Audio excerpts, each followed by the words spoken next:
No capítulo anterior, você ficou sabendo como o Lampião agiu durante os anos de 1928 e 1938 na região do São Francisco. Hoje, você vai conhecer os detalhes do ataque da polícia à Grota do Angico, que resultou na morte dele, de Maria Bonita e de parte do grupo de Foras da Lei. Então vamos em frente e siga com a gente. Há quem diga que o motivo de Joca Bernardo delatar Pedro de Cândido foi a inveja. Dizem até hoje na região que o delator não se conformava com a deferência com que o colega coiteiro era tratado por Lampião, enquanto ele, Joca, era desprezado por Corisco. Na Vila da Pedra, Bezerra consegue por empréstimo junto ao sargento Odilon Flor, chefe de uma volante baiana que passava pela região, uma moderna submetralhadora. Em Piranhas, Aniceto junta 12 homens no pequeno caminhão e na manhã do dia 27 de julho parte pelo meio da feira da cidade, anunciando aos quatro ventos que iria combater Lampião num lugar distante. Ele tinha certeza que logo a rede de coiteiros faria com que a informação chegasse aos ouvidos dos cangaceiros, que relaxariam a segurança, fato que acabou ocorrendo. No início da tarde de 27, Bezerra, que traz consigo o aspirante Ferreira, cuja volante estava na área, vai ao encontro de Aniceto no meio da caatinga. Longe da vista de seus soldados, os três montam uma operação sigilosa. Composta por 50 homens, a volante entra em Piranhas à noite, embarcando em 3 canoas amarradas umas às outras, como se fosse um só barco. A primeira parada é no povoado de Entre Montes, onde Pedro de Cândido é capturado e torturado, acabando por confessar que Lampião está na Grota do Angico. A coluna policial atravessa o rio, arrastando também Durval, de 17 anos, irmão de Pedro, que foi o último a levar encomendas para os cangaceiros na grota. Dividida em 3 grupos de combate, a volante inicia por volta das 4h30 da manhã a marcha pelos leitos pedregosos dos riachos secos que conduzem ao coito. À frente, sobre as miras de suas armas, seguem os irmãos que guiam a tropa. Só então Bezerra revela aos soldados que logo mais eles iriam topar com Lampião e seus cabras. O clima fica tenso e alguns tomam goles de cachaça misturado com pólvora para dar coragem. Cerca de 650 metros após o início da caminhada desde a margem do São Francisco, a vanguarda do aspirante Ferreira dá de cara com um cangaceiro amoroso, que fora a um caldeirão buscar água empoçada para fazer café. Surpreso e nervoso, o soldado Abdon abre fogo, mas erra e o bandido foge. Em seguida, toda a tropa dispara contra o bando.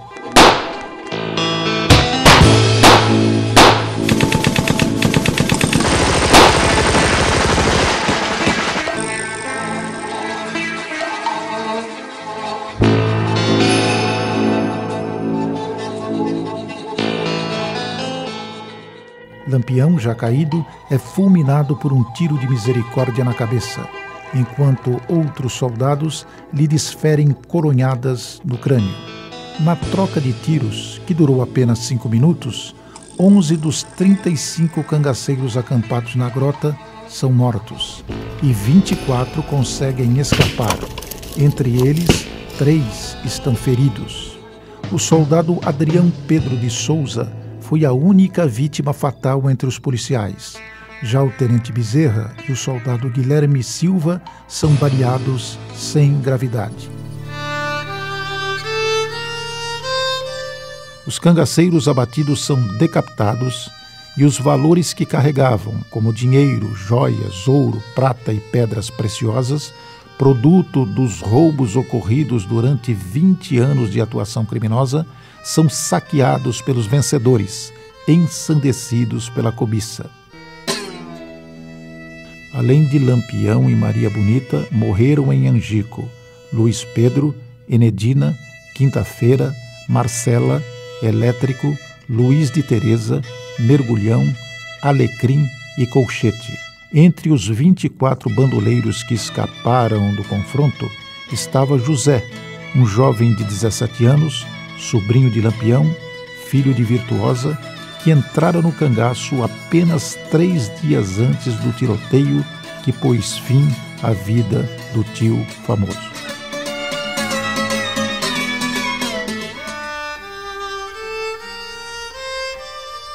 Os corpos dos 11 cangaceiros mortos e decapitados em Angico ficaram insepultos, sendo devorados pelas aves de rapina e pelos animais que habitam a caatinga.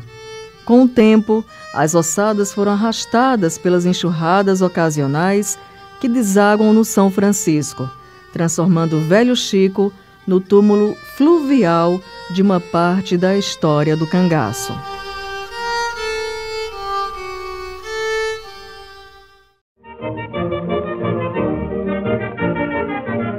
Não vim ao mundo pra chorar miséria e também não gosto de te ouvir chorar. Não vim ao mundo para ouvir lamúrias, pois eu nesta vida quero só gozar. Não vim ao mundo pra chorar miséria e também não gosto de te ouvir chorar. Atenção, amigo ouvinte, interrompemos nossa programação para uma notícia de última hora. A Rádio Mandacaru, a voz das Caatingas, informa em edição extraordinária.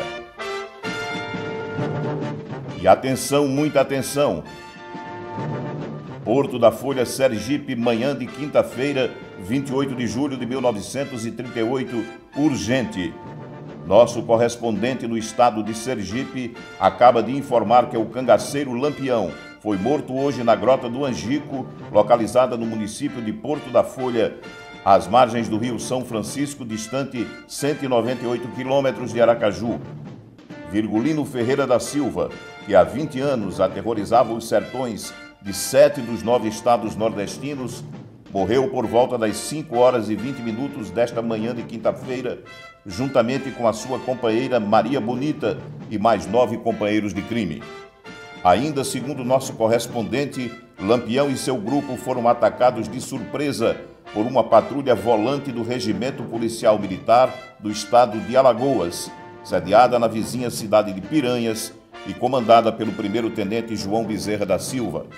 Outras informações recebidas via telégrafo dão conta de que os 11 bandidos mortos tiveram suas cabeças decepadas e que o soldado Adriano Pedro dos Santos, conhecido como Adrião, morreu em combate, ficando feridos o comandante Bezerra e o soldado Guilherme Francisco da Silva.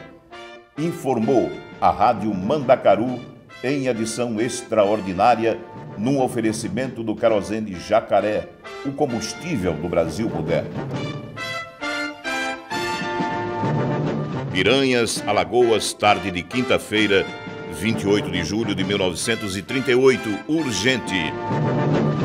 Nosso correspondente no estado de Alagoas acaba de confirmar que as cabeças de Lampião, Maria Bonita e de mais 9 cangaceiros mortos na manhã de hoje, na Grota do Angico, em Porto da Folha, em Sergipe, estão expostas neste momento na escadaria da Prefeitura de Piranhas, juntamente com armas, chapéus, cartucheiras e outros objetos pessoais dos membros do bando. Assim que a notícia da morte do rei do cangaço se espalhou, centenas de moradores da região se dirigiram à cidade ribeirinha para confirmar a informação.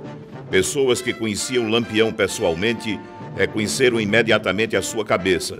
De acordo com informações colhidas na cidade alagoana, há um clima de festa entre a maioria da população que desde 1928 sofria com os constantes ataques dos cangaceiros.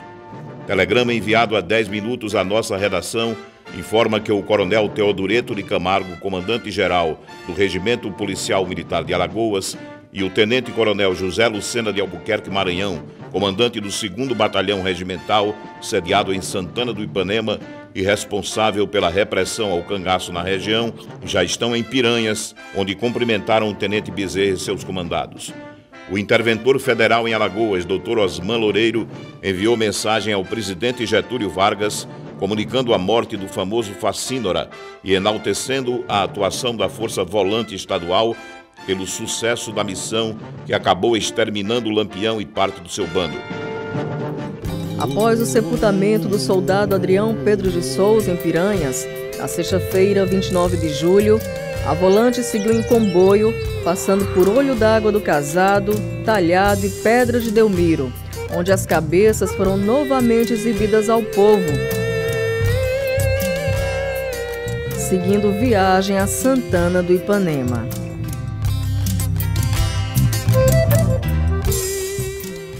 Acaba de chegar a esta cidade, sede do 2º Batalhão de Polícia, o cortejo trazendo a cabeça de Lampião, Maria Bonita e mais 9 cangaceiros mortos na manhã de anteontem na Grota do Angico, em Sergipe.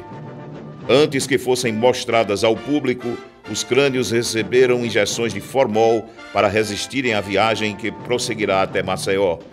O produto também foi adicionado às latas nas quais os mesmos estão sendo transportados. Em seguida, os policiais da Volante desfilaram pelas ruas de Santana, acompanhados por banda de música, enquanto as cabeças eram exibidas na escadaria de uma igrejinha no centro da cidade. O comércio e as escolas foram fechados para que a população pudesse assistir e participar das comemorações pela morte do Rei dos Cangaceiros. Um clima festivo toma conta do município, que recebe grande número de curiosos, vindos até mesmo de outros estados, além de um considerável grupo de repórteres dos principais veículos da imprensa nacional. Na manhã de domingo, 31 de julho, o cortejo policial passou por Palmeira dos Índios e Limoeiro de Anadia, fazendo nova exibição dos troféus de guerra. Ainda naquele domingo, as cabeças de Lampião e Maria Bonita foram levadas de caminhão a Maceió. As demais foram enviadas por trem especial e chegou à capital alagoana na segunda-feira, 1º de agosto. Maceió, Alagoas, noite de domingo, 31 de julho de 1938, urgente. Os moradores do bairro do Bebedouro foram os primeiros de Maceió a testemunhar a entrada na capital alagoana da comitiva trazendo os troféus de guerra do vitorioso combate da Volante do Tenente Bezerra com um bando de Lampião. A exemplo de todos os lugares por onde passaram, os soldados exibiam as cabeças, recebendo aplausos do povo, embevecido por ver de perto o crânio do mais famoso cangaceiro dos sertões e dos seus companheiros de crime. A parte da população que achava que Lampião era imortal e jamais seria alcançado pelos braços da lei, agora deparava-se com a sua cabeça decepada. Em determinado momento, um homem do povo pediu para abrir o olho direito de Lampião para ver se havia o sinal do glaucoma que o cegava e que fez com que ele recebesse da imprensa o apelido de Rei Vesgo. Atendido, o cidadão constatou que a cabeça, mesmo deformada por um tiro e pelas diversas coronhadas que recebeu no angico, que lhe quebraram o nariz e a mandíbula, era mesmo de Lampião, já que o olho embranquecido pela doença não deixava dúvida sobre a identidade do morto. Levado ao quartel-geral da polícia, na Praça da Cadeia, os restos mortais do Rei do Cangaço, de Maria Bonita, sua companheira de jornada, foram mostradas orgulhosamente da sacada do quartel ao povo, que lotava a praça às 21 horas deste domingo pesado e, ao mesmo tempo, festivamente alegre. Ainda nesta noite, as cabeças foram entregues ao legista Lages Filho, do IML da Santa Casa, encerrando uma procissão macabra que teve início 4 dias antes em Piranhas.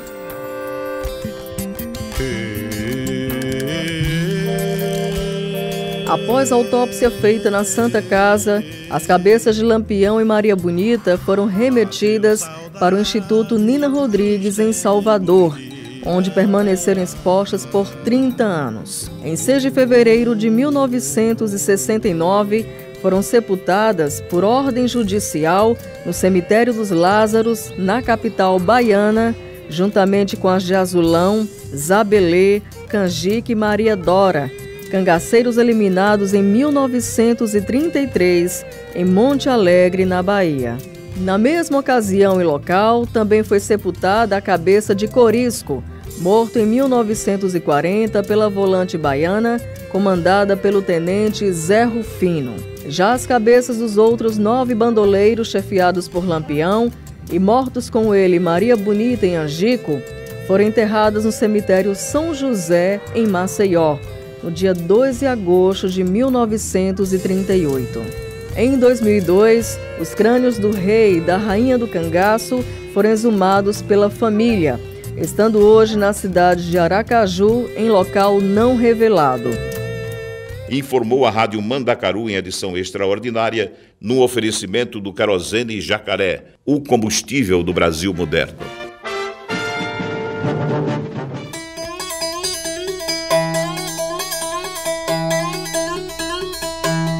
Esta é a bela, histórica e charmosa cidade de Piranhas, engastada nos morros que margeiam o lado alagoano do Rio São Francisco, no noroeste do estado, a 300 quilômetros da capital Maceió.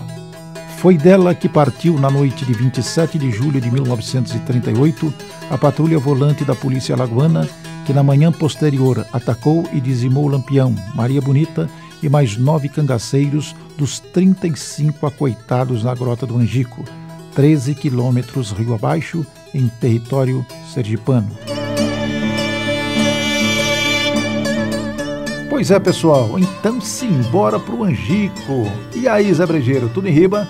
Tudo beleza. Então, meu amigo, liga o motor e toca o barco. Já liguei. Quanto tempo até o nosso destino? Rapaz, nesse barco aqui uns 20 minutos. São 13 quilômetros. Certo, certo. E você, Lindaura, tá confortável por aí? Tô sim, tudo certinho. Então vamos lá refazer o caminho das volantes daquele 28 de julho de 1938. Escuta, você acredita que as armas automáticas utilizadas pelas volantes, como as submetralhadoras, tiveram realmente um papel fundamental na derrota dos cangaceiros em Angico?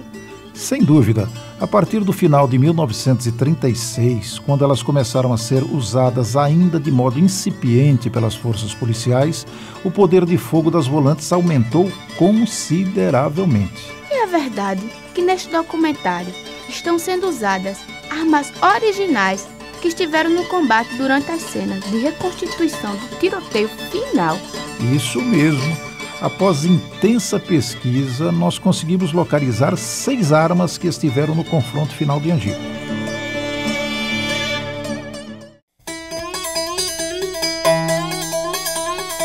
Na busca pelas armas que foram utilizadas pela tropa volante alagoana, comandada pelo tenente João Bezerra, durante o ataque à Grota do Angico, em 28 de julho de 1938, nossa equipe esteve no Museu Particular do escritor e historiador João de Souza Lima, na cidade de Paulo Afonso, estado da Bahia, região do Raso da Catarina, onde Lampião e seu bando atuaram com muita intensidade. No rico e diversificado acervo, encontramos, além das armas que participaram do combate, objetos pessoais dos cangaceiros, soldados e coiteiros, como cartucheiras, bornais, chapéus, colares, joias e documentos escritos pelos protagonistas do período do cangaço. Posteriormente, fizemos gestões junto à Polícia Militar do Estado da Bahia, onde localizamos a submetralhadora Bergman, emprestada pelo sargento Odiron Flor, da volante baiana, ao tenente João Bezerra, na véspera do combate do Angico. No terceiro capítulo de Os Últimos Dias do Rei do Cangaço, você vai saber que tipo de armas foram utilizadas durante o tiroteio travado em Angico, o último covil dos bandoleiros, bem como as versões sobre a morte de Lampião. Então fique ligado e embarque com a gente nessa aventura pelo tempo.